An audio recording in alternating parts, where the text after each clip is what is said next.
Informasi berikutnya, Saudara, di tengah keterbatasan, penyintas bencana di Sumatera menyambut datangnya bulan Ramadan dengan antusias. Hingga saat ini, puluhan keluarga di Aceh Utara masih tinggal di pengungsian. Tak pernah terbayangkan di benak Rahmi Dholib. Tahun ini, ia dan keluarganya menjalankan ibadah puasa Ramadan di tenda pengungsian. Tak hanya Rahmi dan keluarganya, puluhan keluarga lain, para penyintas bencana banjir bandang yang menerjang daerah mereka di akhir November 2025 masih mengandalkan tenda pengungsian sebagai tempat berteduh.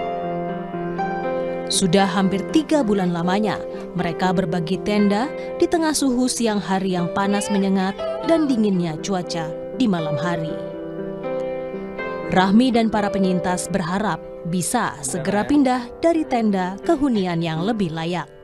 Beda sekali, kalau dulu kan kita di rumah sendiri kan, kalau sekarang semuanya serba terbatas. Semuanya terbatas, karena apalagi kan kami punya anak 4, tempatnya sempit, sahur kami kayak mana kan. Ya begitulah sekarang ini. Semuanya sudah memang serba terbatas ya. Selama ini kami tinggal di sini, apalagi sekarang mau Ramadan, nggak mungkin lah kami di sini kan. Secepatnya kami mohon kepada pemerintah. Memasuki bulan Ramadan, Masjid As-Sunnah milik Pondok Pesantren Darul Mukhlisin Aceh Tamiang yang sebelumnya dipenuhi gelondongan kayu, kini sudah bisa difungsikan. Masjid akan digunakan para santri untuk tarawih dan tadarus.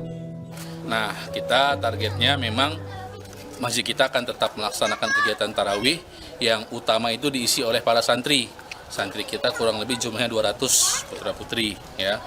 Kemudian juga nanti ya biasanya santri itu di masjid banyak menghabiskan waktu untuk tadarus karena kita ada target juga agar santri ini di 10 hari mereka itu khatam Quran.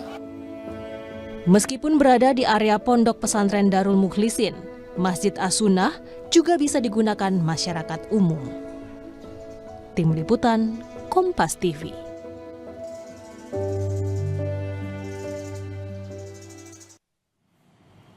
Saudara, serangkaian kembang api warna-warni menghiasi langit Vietnam dalam perayaan Imlek. Informasi selengkapnya seusai jeda di berita utama.